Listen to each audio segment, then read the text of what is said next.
Can you believe that barely 500 years ago, there existed a civilization so technologically advanced, yet so utterly alien?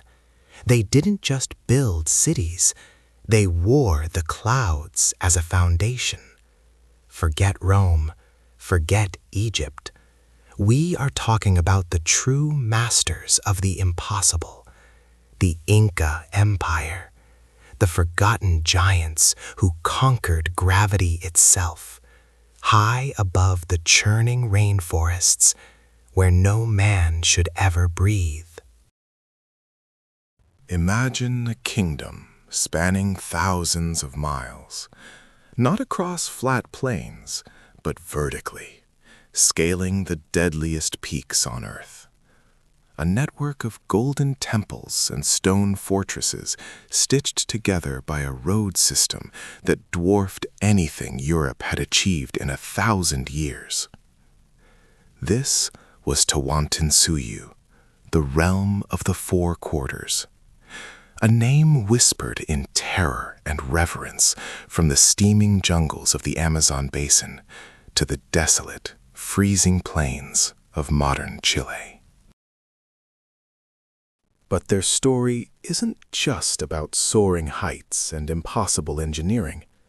It's about the most devastating, sudden catastrophe known to human history. A collapse so total, so absolute, that it rewired the destiny of 2 entire continents and left behind ruins that still baffle the most brilliant minds on the planet. This wasn't a slow decline. This was an earthquake that swallowed the sun, and the tremors still echo in the Andes today. To understand the magnitude of this impending doom, we must first gaze upon the brilliance that was Cusco, the beating heart of this cosmic machine. Cusco was not merely a city, it was the sacred navel of the world, built upon a meticulously planned grid said to mirror the constellations in the night sky.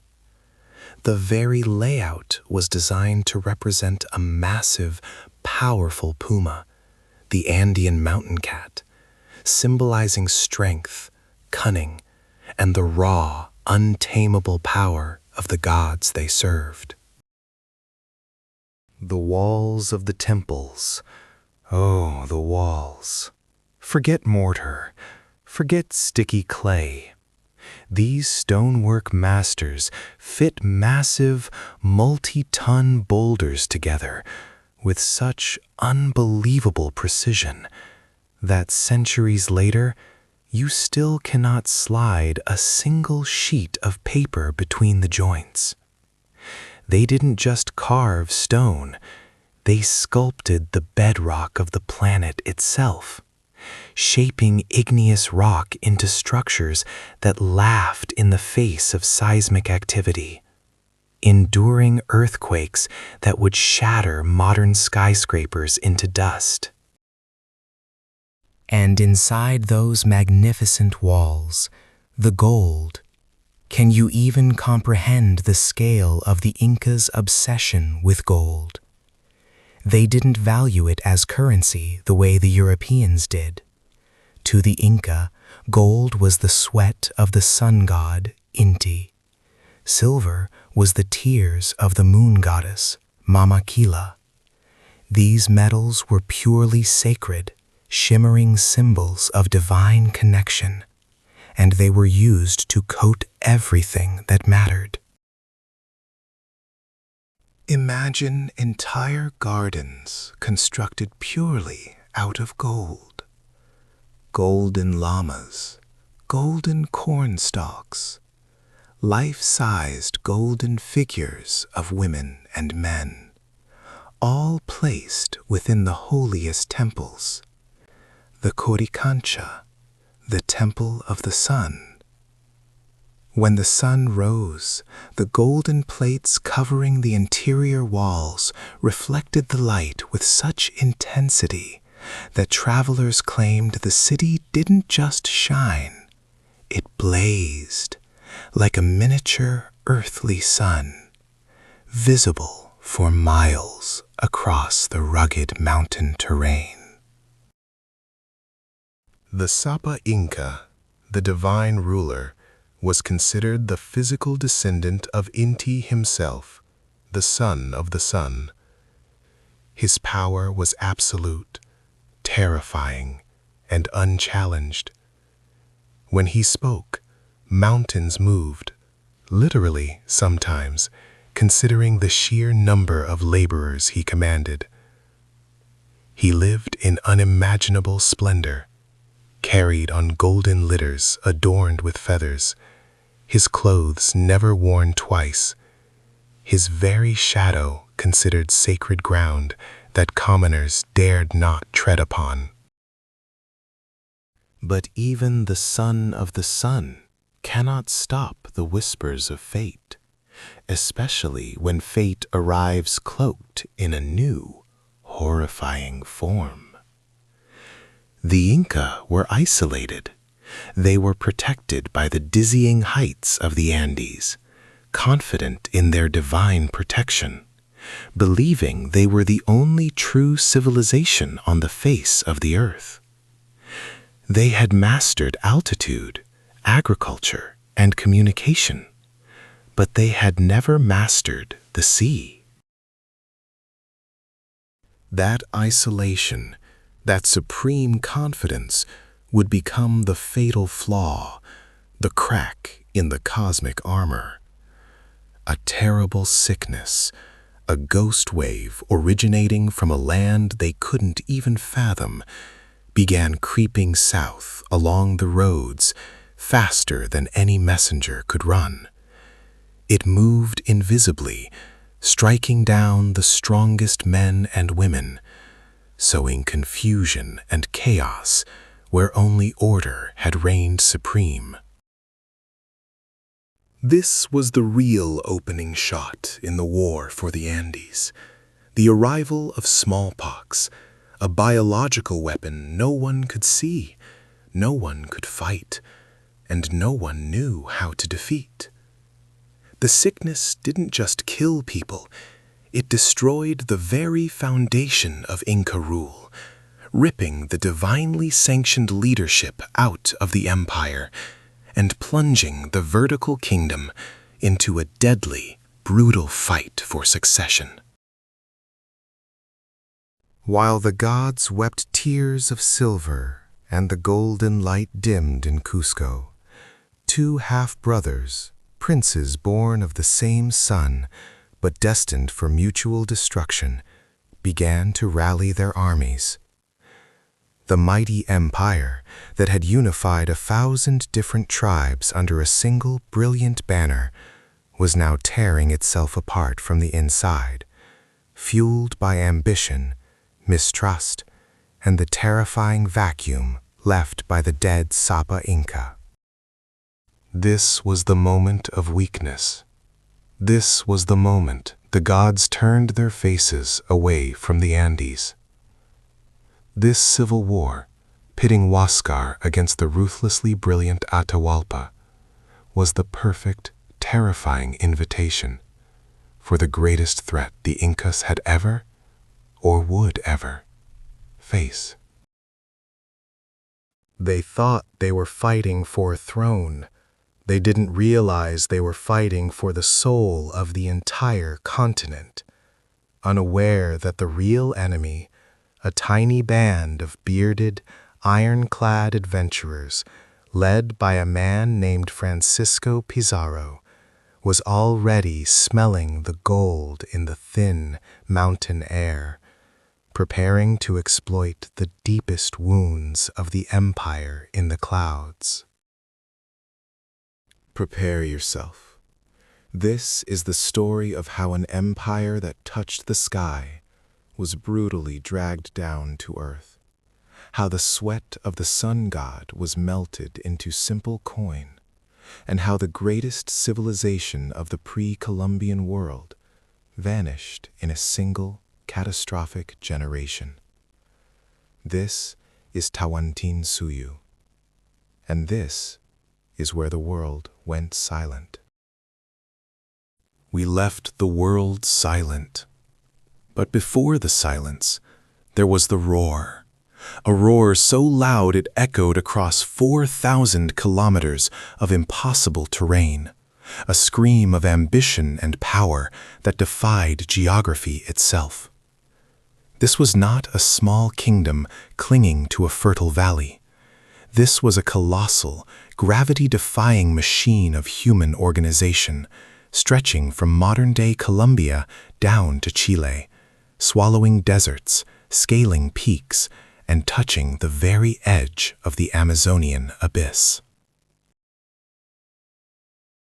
They called it the Land of the Four Quarters, Tawantinsuyu, and its beating heart was Cusco, the sacred city, built in the shape of a massive puma, its gaze fixed perpetually on the heavens, demanding the impossible from its millions of subjects.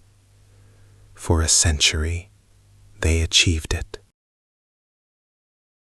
Who dared to command such a sprawling, insane domain? The Sapa Inca, not just a king, but the literal son of the sun, Inti, whose will was law, and whose lineage stretched back to the very creation myths whispered in the highest reaches of the mountains. His word was the tremor that ran through the entire chain of command, a chain engineered with terrifying precision and absolute obedience. Imagine a man who did not walk on the earth, but floated above it, carried everywhere on a litter adorned with 500 pounds of beaten gold, shielded by curtains of brilliant tropical feathers. His clothing was worn only once before being burned in sacred ceremony, a testament to wealth so extreme it made the kings of Europe look like paupers. He owned every llama, every acre of corn, every single drop of water that flowed through the meticulously carved stone channels that crisscrossed his domain. He was divine, infallible, and utterly essential to the functioning of the state. Without the Sapa Inca, the sun itself might refuse to rise. But how do you run an empire the size of the Roman Empire, yet entirely vertical, spanning the most rugged landscape on the planet, without the wheel, without iron, and without a written language? The answer lies in the greatest engineering feat of the pre-industrial world, the Capac Nyan, the Royal Road. This was not a simple path. It was 25,000 miles of meticulously graded, stone-paved highway, traversing altitudes where modern jet engines gasp for air, often reaching elevations of 15,000 feet.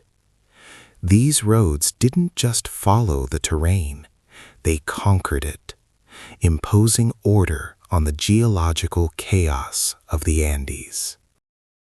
Suspension bridges woven from thick, durable ichu grass hung terrifyingly over 300-foot gorges, swaying gently in the high winds, while massive stone staircases sliced straight up the sides of sheer Andean cliffs, seemingly defying the laws of physics. If Rome built straight lines across flat plains, the Inca built straight lines up the spine of the world.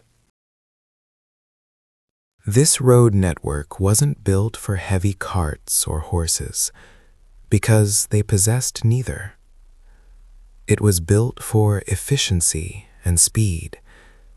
It was built for the chasquis, the relay runners, the human messengers who carried vital information and imperial decrees across impossible distances with breathtaking rapidity. These runners could carry a fresh fish from the freezing waters of the Pacific coast all the way up to the Sapa Inca in Cusco, 200 miles and 14,000 feet up in less than 48 hours. They ran in shifts, screaming the message or handing off the quipu, the complex, multicolored knot-based recording device that functioned as the empire's accounting and history ledger, at perfectly spaced way stations called tambos. This was the world's first successful high-altitude data transfer network, an internet system made of pure muscle, discipline, and sheer altitude endurance, connecting millions of subjects faster than any contemporary European bureaucracy could dream of achieving. The efficiency was frightening. And what powered this staggering infrastructure? What funded the impossible walls of Cusco and the gold-plated Temple of the Sun? It was not currency, which they didn't widely use, but highly organized labor, the meta system. This was a tax of time and effort.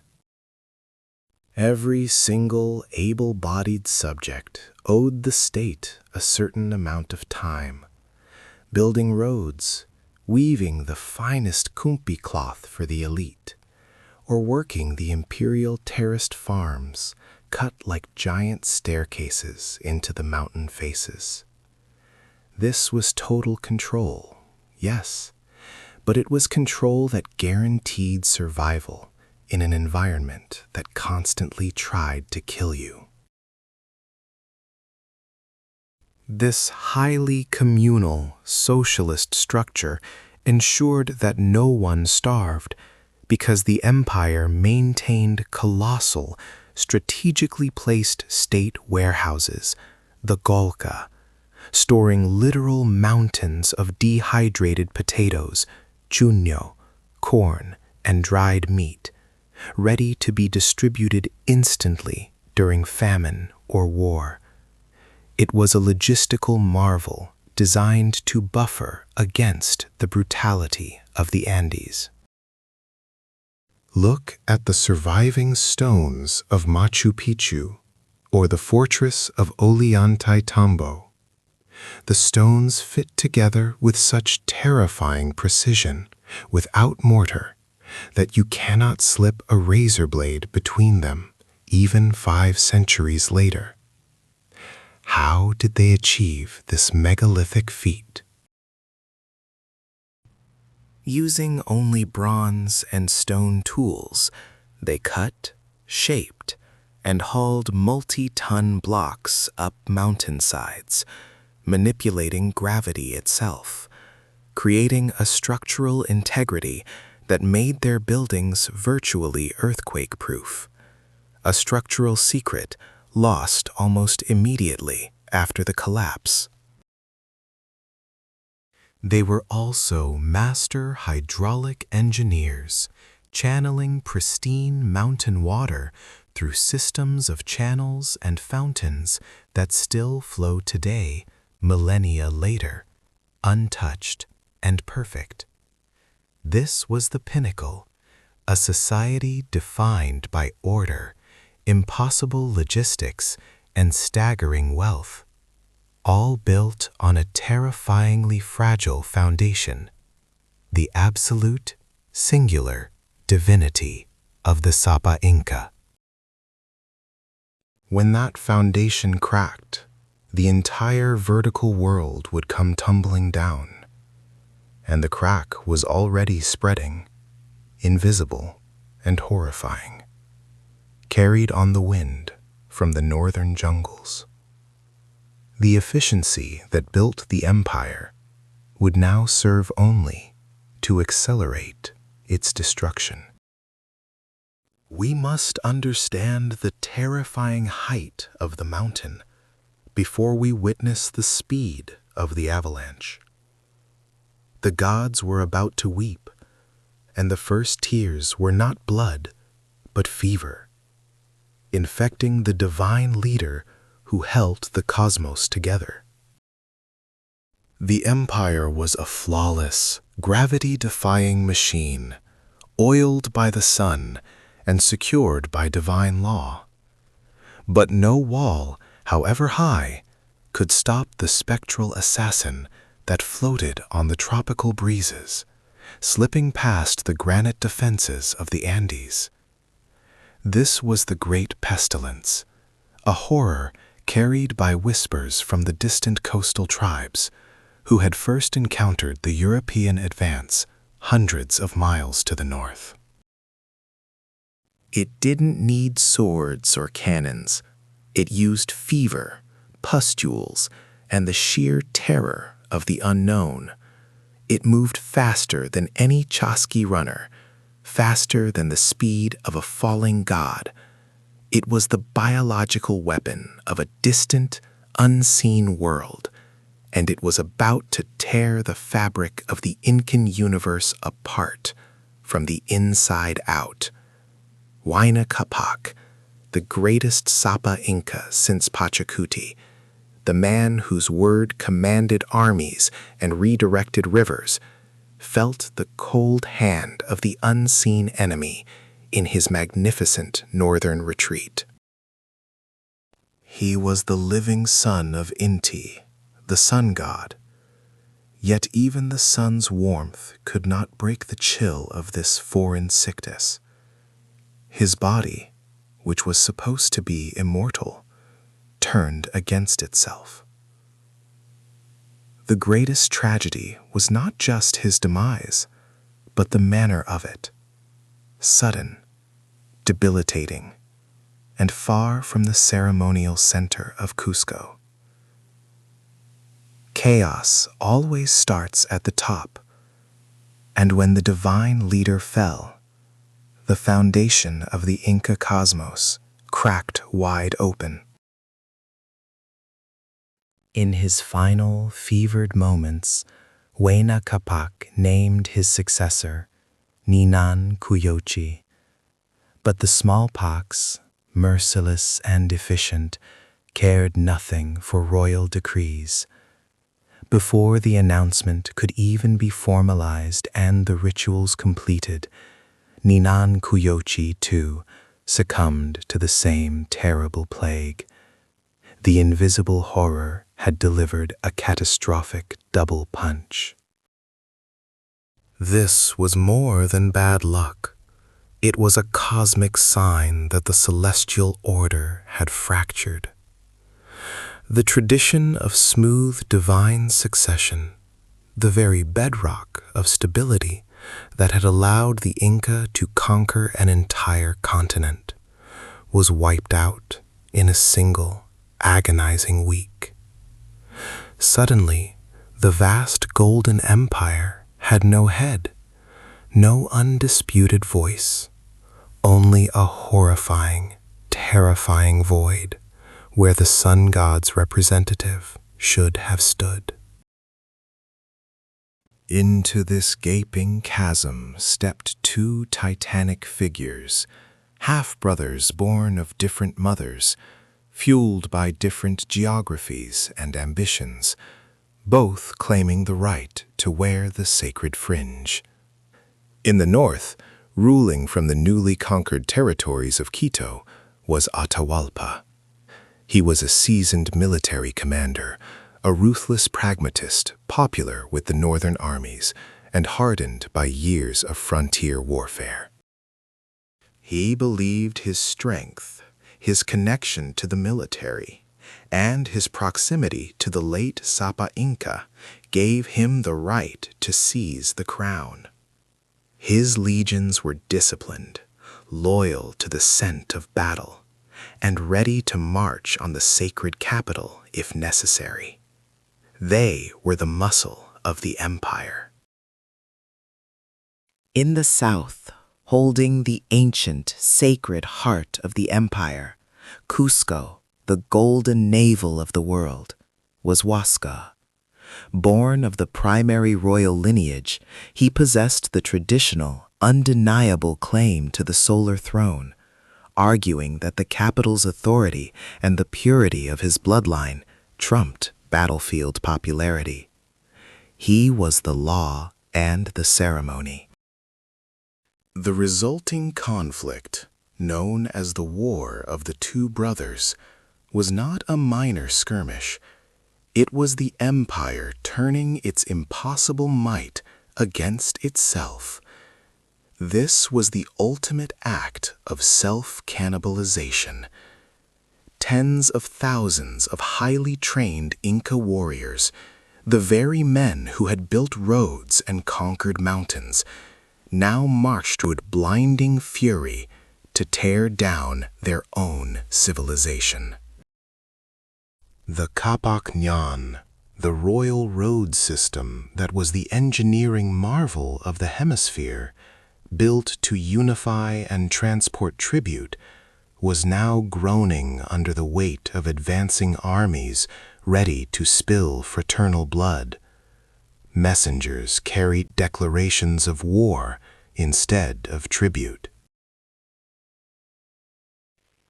Storage houses, meant to feed the entire empire during famine, were emptied to supply fratricidal armies. The intricate network of Inca logistics, the genius of their communication, was hijacked and repurposed for mutual destruction.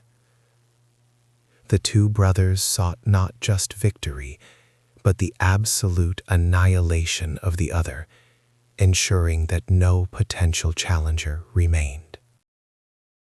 They fought for 5 agonizing years, bleeding the empire dry of its finest generals, its most valuable resources, and its spiritual unity.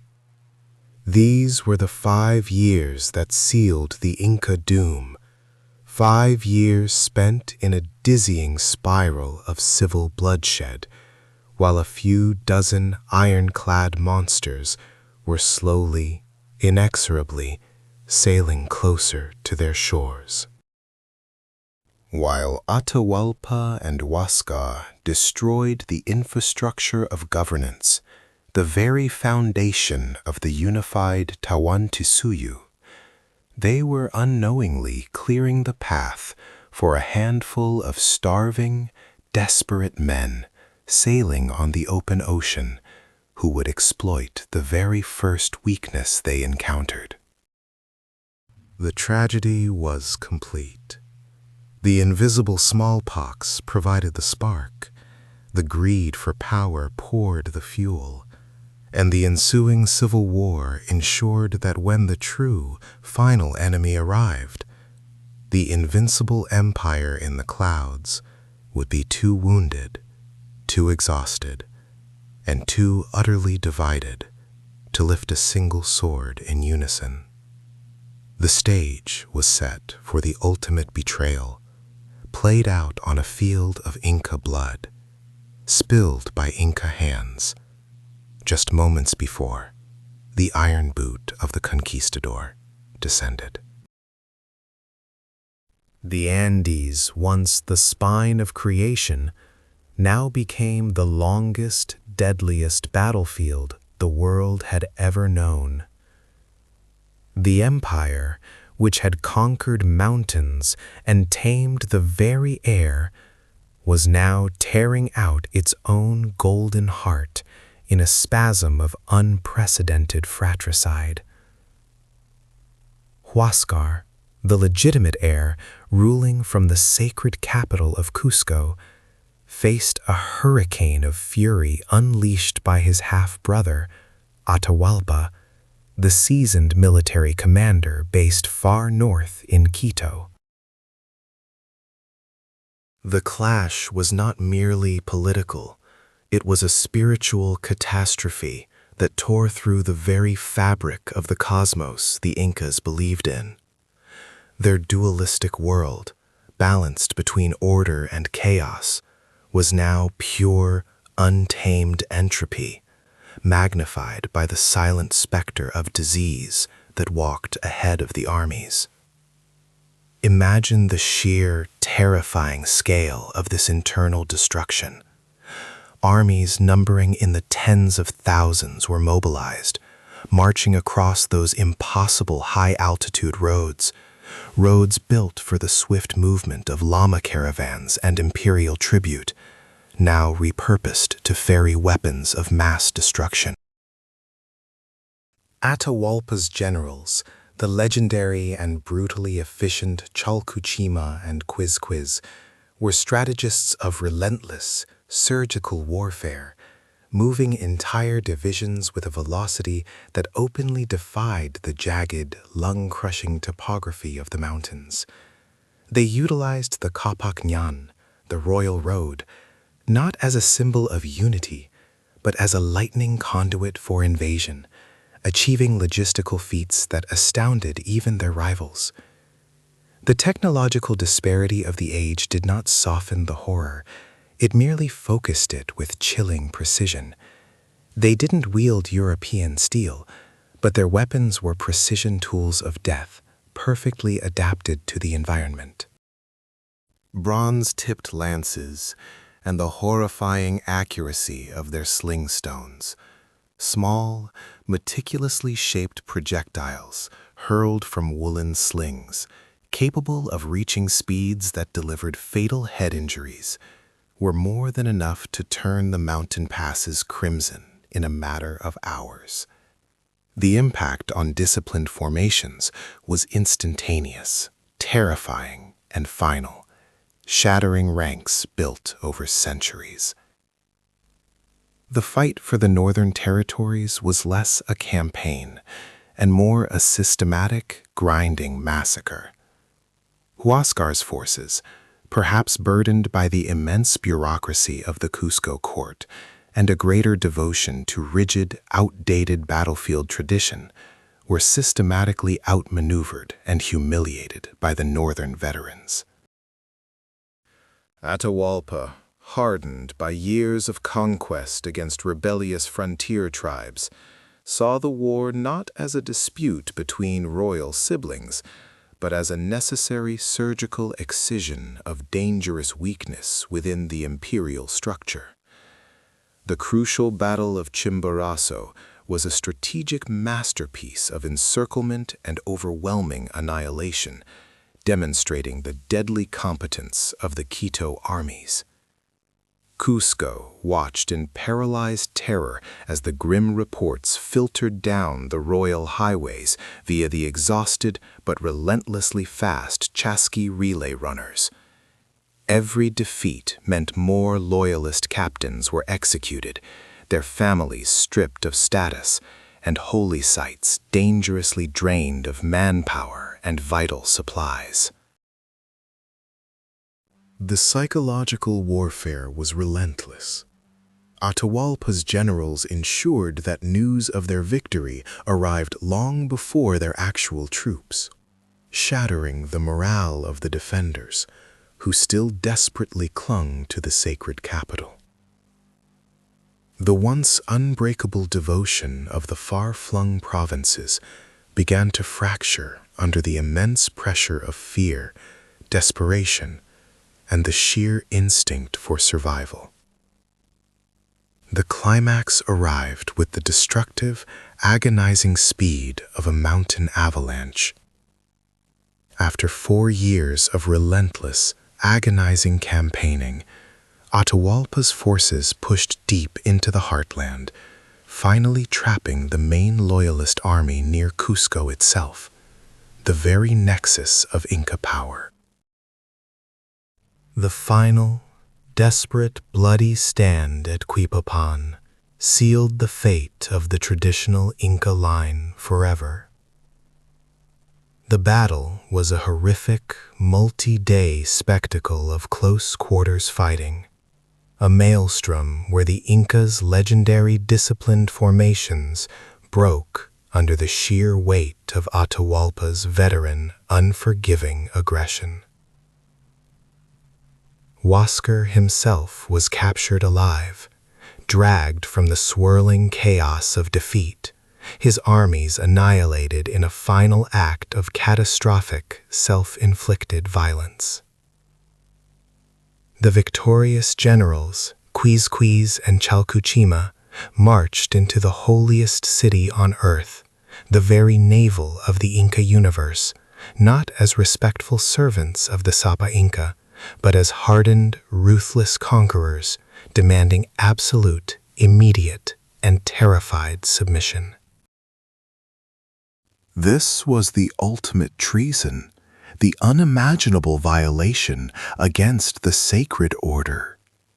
Cusco, the city built of perfect stone and glittering gold, now lay under the unforgiving iron heel of a vengeful, victorious faction that respected only military power.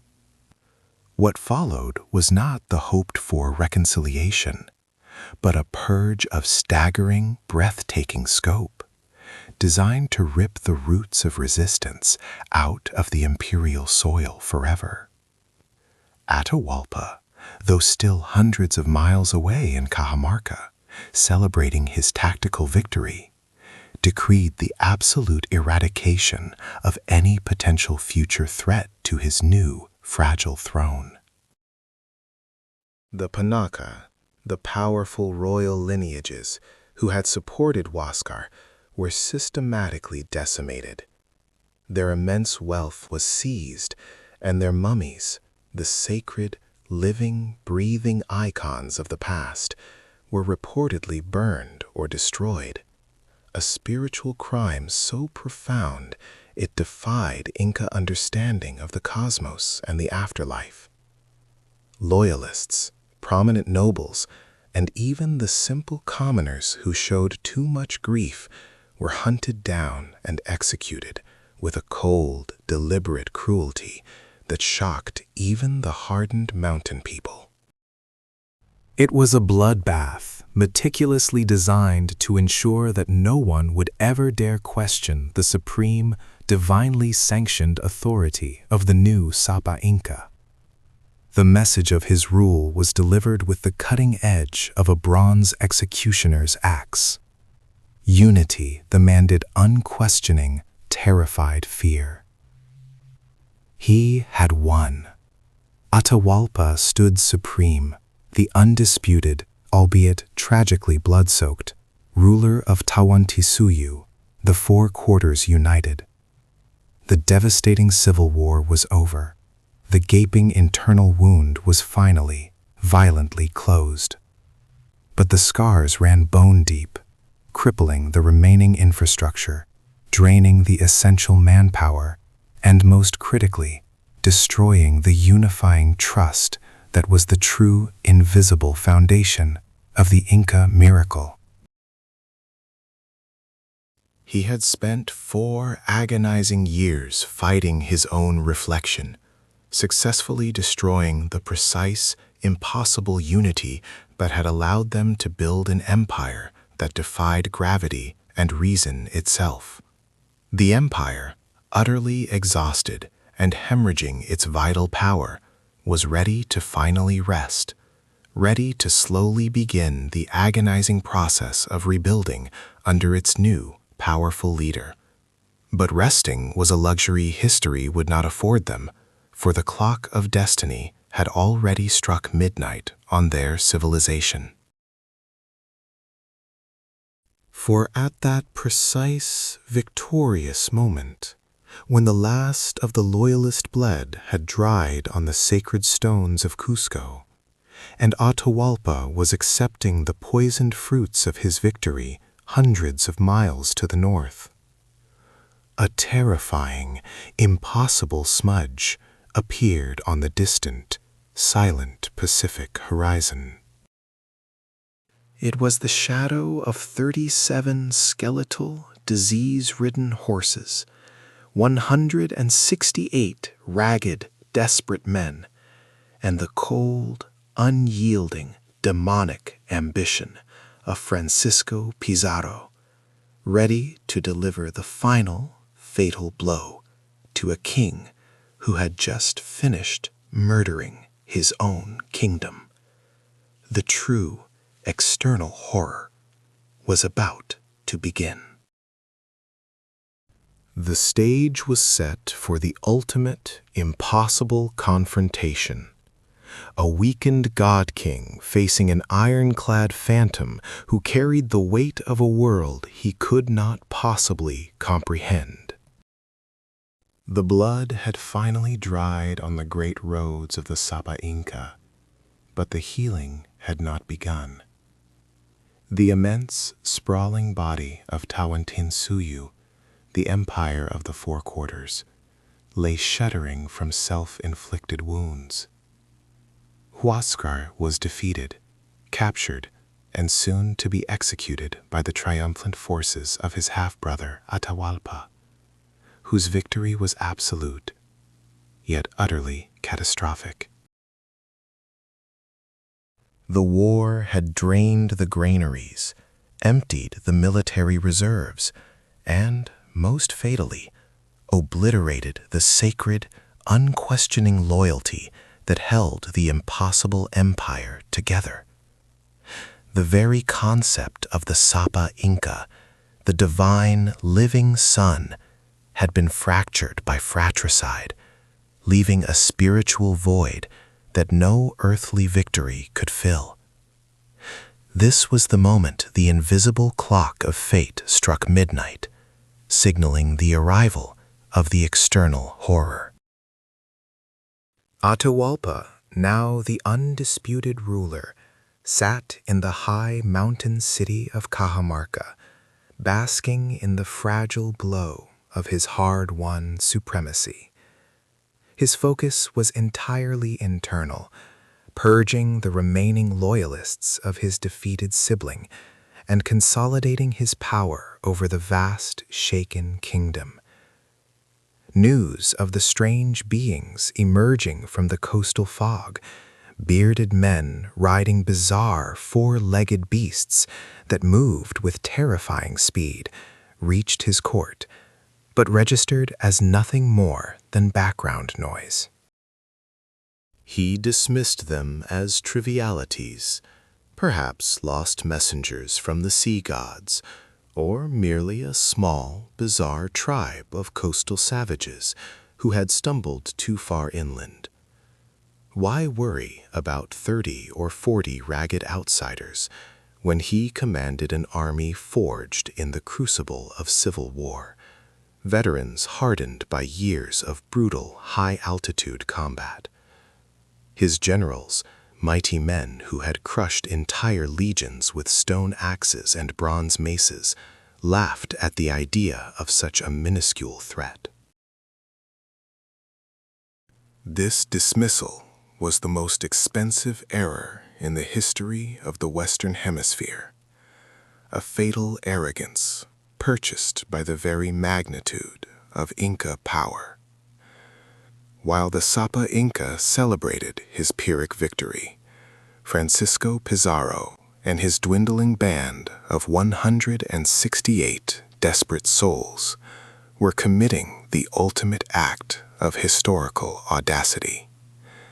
They were attempting to cross the Cordillera Occidental, the towering spine of the Andes, a feat that should have been logistically impossible for such a small, ill-equipped European force.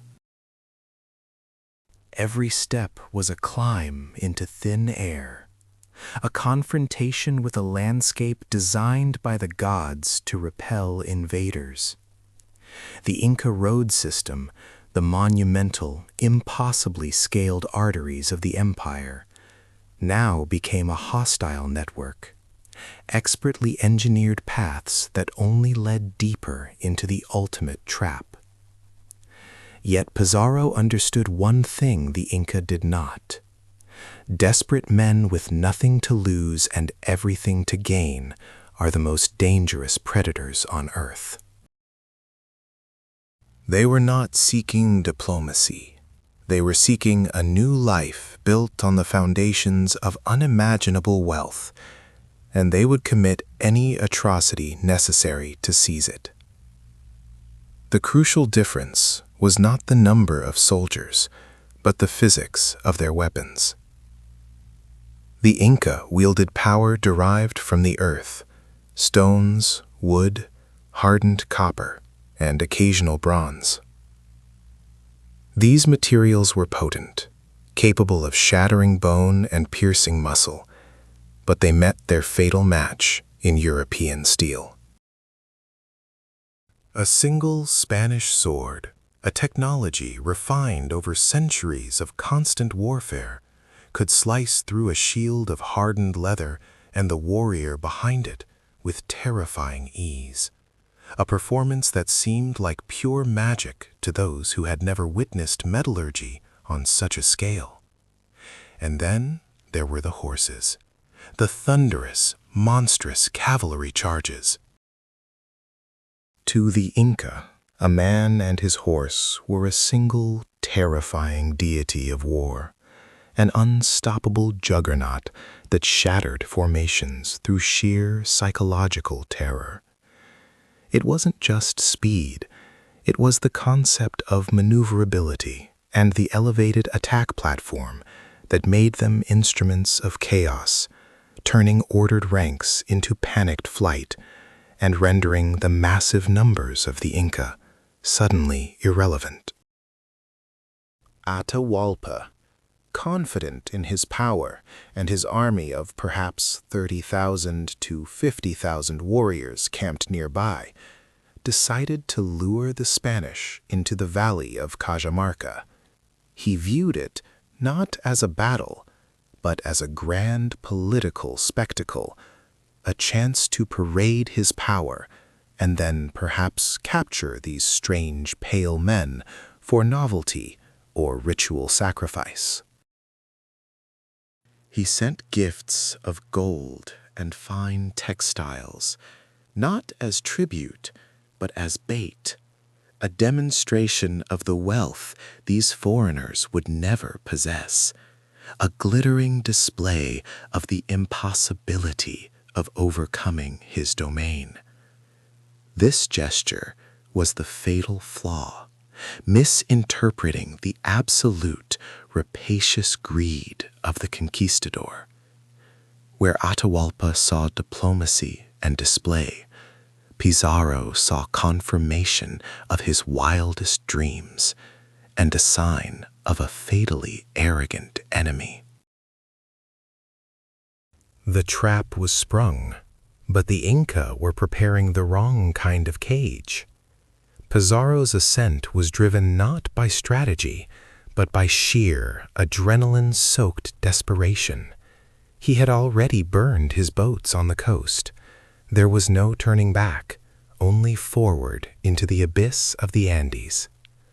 The mountain passes swallowed his small column, spitting them out onto the vast high plains near Cajamarca, a city known for its strategic position and thermal baths. The air hung thick with anticipation, the silence broken only by the clanking of Spanish armor and the distant rhythmic drumming of the Inca camps, a sound like the immense heartbeat of the empire itself. Pizarro, looking down upon the miles of colorful tents, the banners, and the massive, disciplined army of the Inca, understood the impossibility of his position. Yet he also knew that retreat was death, and only an act of unimaginable, suicidal audacity could save them. The moment of contact, the instant where two entirely separate timelines of human history were violently forced to merge, was now only hours away. The sun god's son was about to meet the ultimate shadow, and the gold of an entire continent was poised to fall into the hands of 168 desperate ghosts, carrying the weight of an invisible horror. The gold was real, the stones were impossible. But the true destroyer of the Inca Empire was not made of metal or muscle. It was a ghost riding the humid breath of the coast, a creeping stain that defied the might of the Sapa Inca and the purity of the mountains. They called it Viracocha's scourge, but in the lowlands they simply called it death, fast and absolute.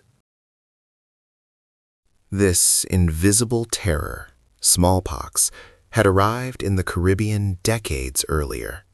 But by the 1520s, it had finally succeeded in climbing the impenetrable wall of the Andes, spreading like wildfire through the very efficient Inca road system. The irony was a cruel dagger forged by fate. The magnificent infrastructure that held the empire together now served as the perfect delivery mechanism for its own doom, circulating the viral poison faster than any messenger could carry warnings. When the plague finally reached the royal court in Quito, where the Sapa Inca Huayna Capac was enjoying the fruits of his monumental northern campaigns, the effect was immediate and catastrophic. It did not just kill the common people. When the plague finally reached the royal court in Quito, where the Sapa Inca Huayna Capac was enjoying the fruits of his monumental northern campaigns, the effect was immediate and catastrophic. It did not just kill the common people, it struck down the very son of the empire, the reigning divine ruler himself. And he, the man who commanded millions, could not command his own breath against this microscopic assassin. Huayna Capac fell, his body ravaged by the sickness, and his designated heir, Ninan Cuyuchi, a brilliant and highly respected young leader, succumbed shortly thereafter in the devastating wave. The perfect, sacred chain of succession, the very mechanism that tethered the Inca people to the divine cosmos and ensured order, was instantly severed, thrown into violent chaos by a germ they didn't even know existed. The death of the Sapa Inca left a political vacuum so profound it began to suck the life out of the mountains themselves, creating a terrifying void that would be filled only with the deafening sound of civil war. Enter the two half-brothers, the two titans vying for the mantle of the sun and the ultimate control of the world's richest empire. In the ancient, holy capital of Cusco sat Huáscar, the legitimate successor, favored by the traditional nobles, the high priests, and the old guard who guarded the purity of the lineage. Up in the newly conquered, militarized north stood Atahualpa, the seasoned general, commanding the unshakable loyalty of the elite army legions forged during the brutal northern campaigns. Two sons of the sun, gazing at the same golden throne, prepared to spill the blood of their own people across the sacred stones of the Andes. This wasn't just a political squabble or a dynastic hiccup. It was the catastrophic fragmentation of the divine mandate itself, and the mountains screamed with the betrayal. The resulting conflict, known today as the Inca War of Succession, was not a cold, calculated skirmish. It was a devastating, empire-wide bloodbath that raged across the Tawantinsuyu for years, consuming energy, resources, and trust that the empire could not afford to lose. Armies numbering in the tens of thousands clashed across the high plains and vital mountain passes, routes that should have been used to reinforce the coastal defenses against any external threat. While the finest, most disciplined warriors of the Andes were locked in mortal combat, incinerating villages loyal to the opposition and draining the massive state granaries to fund the internal slaughter, Francisco Pizarro and his tiny band of 168 desperate castaways were making their treacherous, uncertain landing on the northern coast. The coincidence of the timing was so impossibly precise, so utterly ruinous to the Inca cause, it felt less like happenstance and more like the grim, final judgment delivered by destiny itself. The war culminated in a series of horrific battles, demonstrating the terrifying efficiency of the Inca military machine when turned upon itself. Atahualpa's generals, Quisquis and Chalcuchima, were merciless, disciplined instruments of war, ruthlessly pushing Huáscar's forces back, kilometer by agonizing kilometer, until the final confrontation near Cusco. They finally captured Huáscar near the Apurimac River, securing Atahualpa's agonizing victory. The victorious general, still miles away in the northern city of Cajamarca, prepared to receive the news and make his triumphant entry into the defiled capital. But his victory was a hollow, razor-sharp thing that tasted of ashes. The war had cost hundreds of thousands of lives and left the powerful Mitimae resettlement system shattered, sowing deep factional hatreds that ran far deeper than simple loyalty to one brother or the other. The powerful Inca state was not invincible. It was wounded, exhausted, and desperately trying to heal before the victor could even be crowned and stability restored. And through this smoking ruin, this landscape of self-inflicted wounds and viral devastation, came the sound of foreign boots, the clinking of cheap steel against the silence.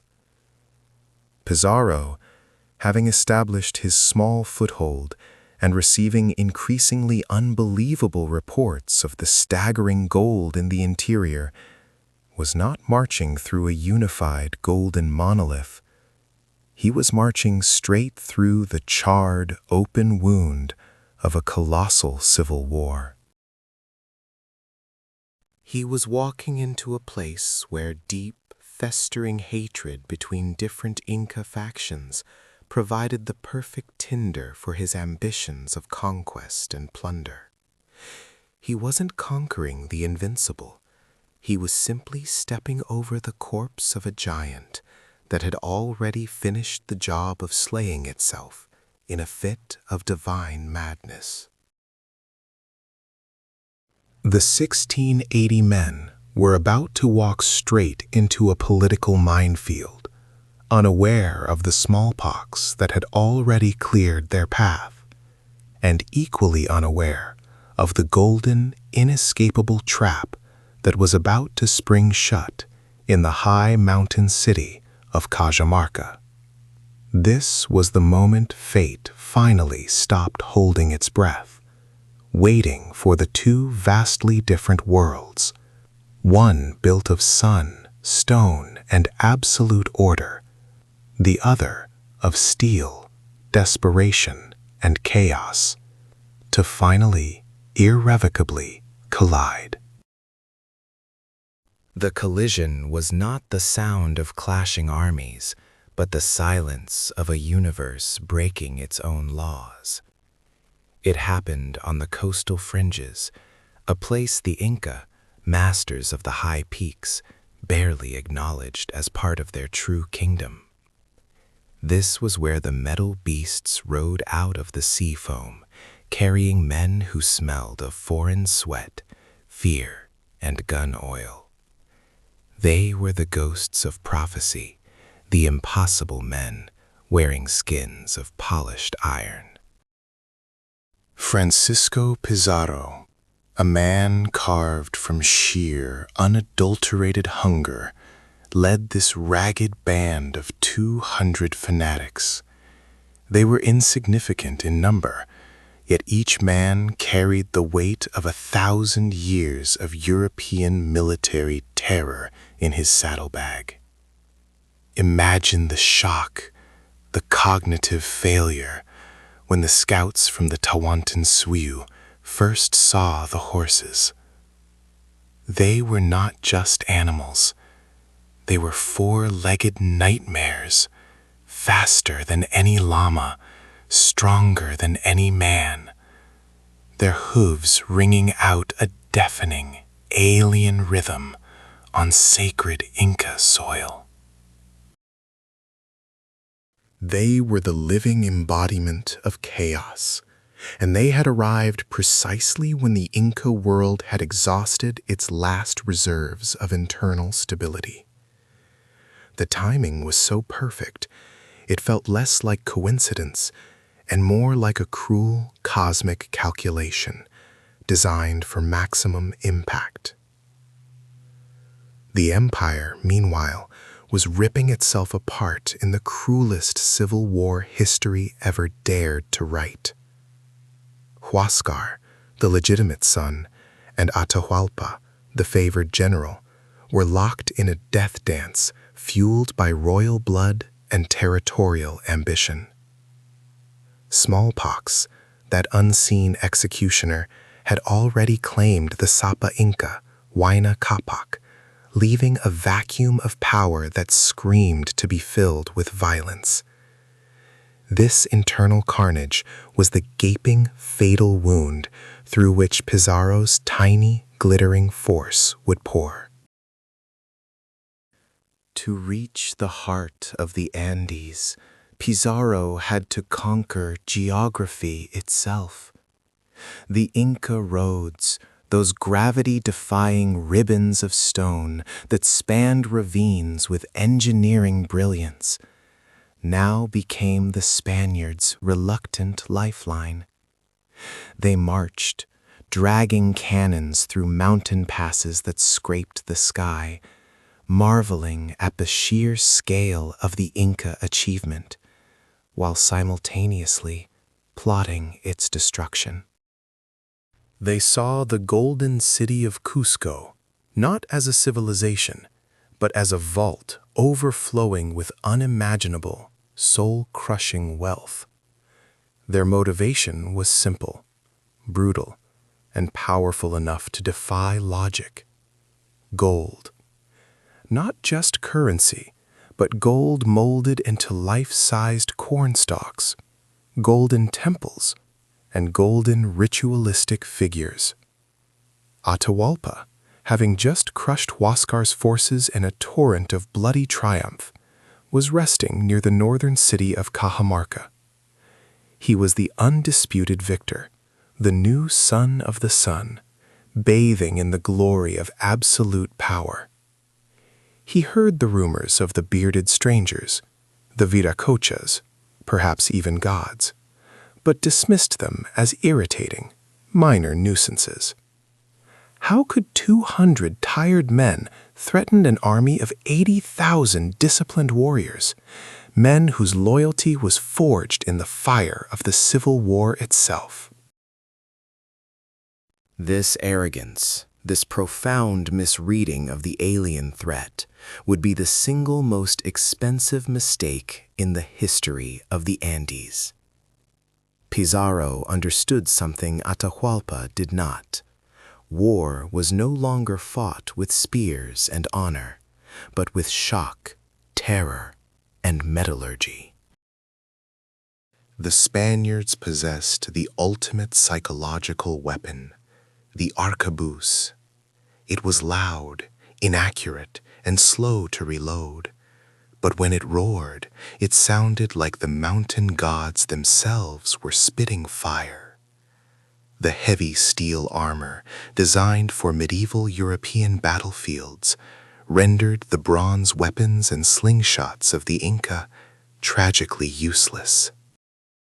The Inca warriors, trained in disciplined formation and strategic siegecraft, were suddenly facing beings that seemed impervious to injury, their skin replaced by shimmering, cold metal. They had conquered the sun and stone, but they could not conquer steel and powder. The gap between the two worlds was measured not in miles, but in millennia of separate technological evolution, now violently compressed into a single fatal moment of contact. The very concept of cavalry, the mounted shock troop, was so foreign to the Andean imagination that it broke morale before a single steel sword was drawn. The Inca fought armies of men. They did not know how to fight the terrifying, unified monster of man and horse. Pizarro sent his emissaries, a handful of desperate, sweating men, to Atahualpa's camp, a masterful act of psychological warfare disguised as diplomacy. They witnessed the scale of the Inca power, tents stretching to the horizon, the sheer discipline, the golden trappings that made the European mind reel with greed. Yet Pizarro's men, hardened by years of brutal colonization in the Caribbean and Central America, saw not strength, but opportunity. They saw a culture that relied on order, susceptible to absolute, blinding chaos. The Spanish strategy was not to defeat the empire piece by piece, but to decapitate it in one swift, unforgivable move. If the head of the serpent was cut, the mighty body would thrash and die. Pizarro knew the divine power of the Sapa Inca was the central pillar holding up the sky of the Tawantinsuyu. Eliminate the Sapa Inca, and you eliminate the very concept of the state. The stage was set in the valley of Cajamarca, a natural amphitheater ringed by mountains. Pizarro hid his tiny force within the empty administrative buildings, setting a trap so audacious it bordered on madness. It would not be a battle. It would be an execution. A sudden, brutal amputation of the head of an empire, committed under the confused, dying light of the sun god Inti. Atahualpa marched into the square with minimal guard, trusting in his divine status and the overwhelming presence of his army camped just outside the city walls. He brought ritual, not weapons, intending to awe the strange foreigners. The Golden Age was about to end, not with a slow, agonizing decline, but with the sound of a pistol shot and the screaming terror of 80,000 men realizing too late that their gods had abandoned them for the men wearing the armor of death. The impossible fortress of the Inca was about to fall to the most cynical trick in military history. The air itself was thick with impending doom, a silence so profound it screamed across the Andean valleys, signaling the arrival of the ultimate, irreversible catastrophe. Atahualpa, the newly victorious Sapa Inca, the undisputed master of the 4 quarters of the world, was utterly convinced of his own divine security, surrounded by thousands of his most loyal, battle-hardened veterans, men who had just annihilated the northern half of the empire in the brutal civil war. He was the unquestioned son of Inti, radiating power and gold, and he rode into Cajamarca as a god accepting tribute. The Spanish, a pitiful, desperate band of less than 200 ragged mercenaries, stood waiting in the desolate, empty town square of Cajamarca. This was not a preparation for battle. It was the meticulous setting of a stage for a trap so profound, so cynical, it rewrote the rules of global domination. Pizarro knew that to fight the Inca army was suicide, so he chose the only path left: assassination disguised as diplomacy, betrayal cloaked in piety. On that fateful day, November 16th, 1532, the Sapa Inca entered the square with a retinue so magnificent it was literally blinding to the European eyes that watched from the hidden windows. Gold was everywhere, lining his massive royal litter, woven into the robes of his attendants, shimmering on the featherwork that caught the high-altitude sun. The procession stretched for miles, a river of human majesty, flowing into a silent, pre-prepared stone basin of death.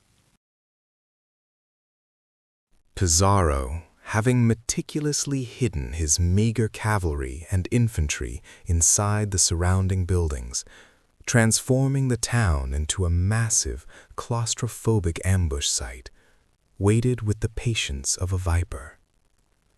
The trap was sprung not with a sword, but with a book, the ultimate symbol of the cultural chasm that separated these two worlds.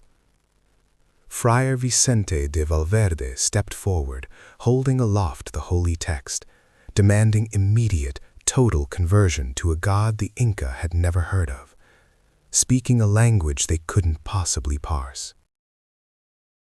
This was not a moment of sincere mission work. It was the ultimate strategic maneuver.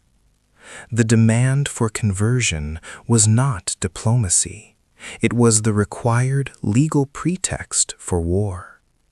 It was the necessary loophole Pizarro needed to justify the slaughter under the terrifying ironclad rules of 16th century Spanish conquest theology, which required the pagan to be given one chance to submit. When Atahualpa, in his divine arrogance and utter incomprehension, took the presented volume, and, finding no voice or spirit within the silent pages, contemptuously tossed the Bible aside, the signal was given. The earth split open. The silent square instantly became a cacophony of hell that swallowed the sun. Cannons roared, an alien sound that echoed like the thunder of angry, metallic gods across the unforgiving Andes peaks, signaling the end of an age. The hidden Spanish forces surged out, mounted on beasts the Inca believed were mountain deities, horses, armored and terrifying, acting as instruments of absolute, crushing terror. These massive, fast animals broke the rigid Inca formation, crushing men who had never seen such weight or speed used in battle. The Inca soldiers, armed only with slings and wooden clubs, were utterly unprepared for the shock of steel and gunpowder, finding their defensive lines turned instantly into a chaotic killing field.